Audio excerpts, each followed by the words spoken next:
দুবরাজপুর শহরে মহিলা তৃণমূল কংগ্রেসের উদ্যোগে নারী সুরক্ষার্থে প্রস্তাবিত অপরাজিতা বিল আইন প্রণয়নের দাবিতে এক বর্ণাঢ্য মিছিল অনুষ্ঠিত হল। শহরের বিভিন্ন প্রান্ত থেকে শতাধিক মহিলা মিছিলে অংশগ্রহণ করেন। তাদের হাতে ছিল প্ল্যাকার্ড, যেখানে লেখা ছিল, নারীর অধিকার, অপরাজিতা আমাদের সুরক্ষা। মিছিলে উপস্থিত নেত্রীদের বক্তব্যে উঠে আসে, দেশে নারী নির্যাতনের ঘটনা ক্রমশ বাড়ছে।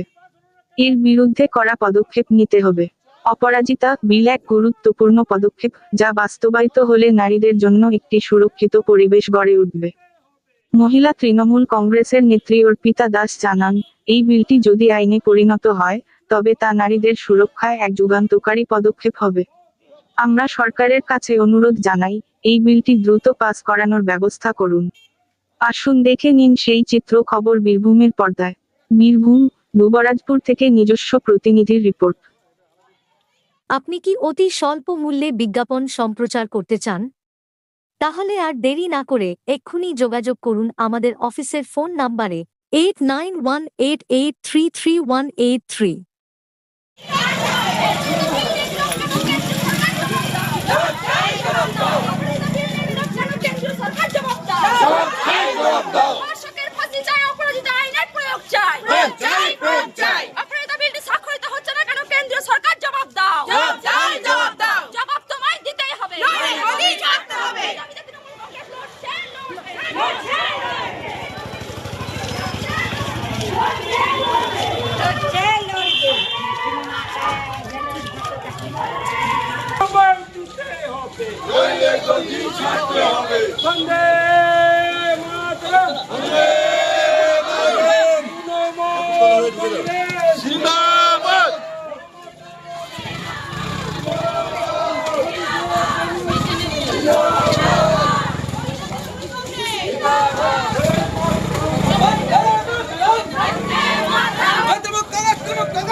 আজকের এই মিছিলের উদ্দেশ্য হলো, আমাদের যে মমতা বন্দ্যোপাধ্যায় যে করেছেন অপরাজিতা বিল, সেটা বিধানসভাতে পাস হয়েছে, কিন্তু আমাদের কেন্দ্র সরকার এটা কোনো পদক্ষেপ করছে না এবং আইনে পরিণত করছে না। তার জন্য আমরা আজকে রাস্তায় নামতে বাধ্য হয়েছি এবং পরবর্তী ক্ষেত্রে যদি এটা আইনগত পরিণত না করে, তাহলে এর থেকে বড় পদক্ষেপে আমরা নামবো এবং আমাদের সুপ্রিমো যে মমতা বন্দ্যোপাধ্যায় আছেন, তার নির্দেশে আমরা কার্যকর সব করবো।